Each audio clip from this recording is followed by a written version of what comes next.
Hi, this is Glenn Burden at the Maker Hive, and this is another quick tip on soldering iron care. Okay, rule number one, you want to keep your tip clean. A wet damp sponge to wipe it on, or a wet cloth, and it doesn't have to be sopping wet, just damp is fine. And you want to wipe it off periodically while you're soldering. Rule number two is you want to keep this tip clean. It's all about heat transfer, and if it's got crud on it, like melted plastic because you accidentally hit the side of the Nintendo box you're working on, or you got called to dinner and you left it in the holder for an hour or two just cooking, it's going to have a lot of oxidization on it, and you need to wipe that off on your damp sponge. And rule number three is you want to keep this tip clean, and you need to watch your temperature. If your temperature is too high, it's just going to oxidize a lot faster than you can solder with it. So I'm going to show you a procedure here to use to try and get in the habit of when you're soldering. That'll keep your tip clean and like new. Now, the procedure to keep your tip clean is when you get ready to solder, you remove your tip, you clean it on your sponge or your damp cloth, and give it just a little bit of solder, and that little dab on there helps your heat transfer so you solder quickly. You do your soldering, and when you're done, you wipe your tip off, and now I'm storing it. I'm going to put a bigger glob of solder on it, about like that, and put it away. I'll go over that one more time.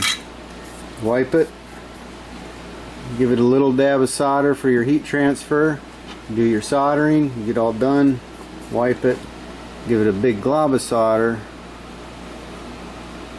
and put it away. Now if you're doing a lot of soldering in between, obviously you want to clean it every now and then, wipe it, give it another little dab, do some more soldering. The reason for the big glob at the end when you store it is because if I put it away and I get a phone call or something, I have to step away from the bench, it's sitting here cooking the whole time. So I'm oxidizing that glob of solder instead of oxidizing my tip.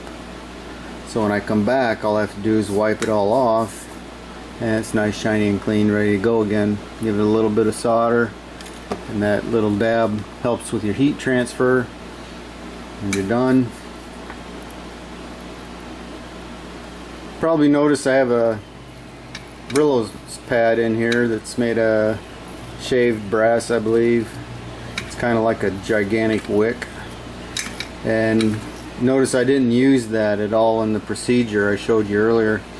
And the reason for that is that should only be used when you got something really cruddy stuck on the tip, and it could be, you know, plastic melted on there, or if you got some really black oxidization, or the flux will turn black when it burns.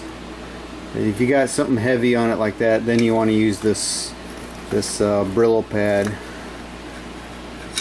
The reason you don't want to use it very often is because your tip is made of copper, because it transfers heat really well. Unfortunately, copper doesn't like the flux and the solder and the heat, and the solder and the flux will eat away at the copper very quickly.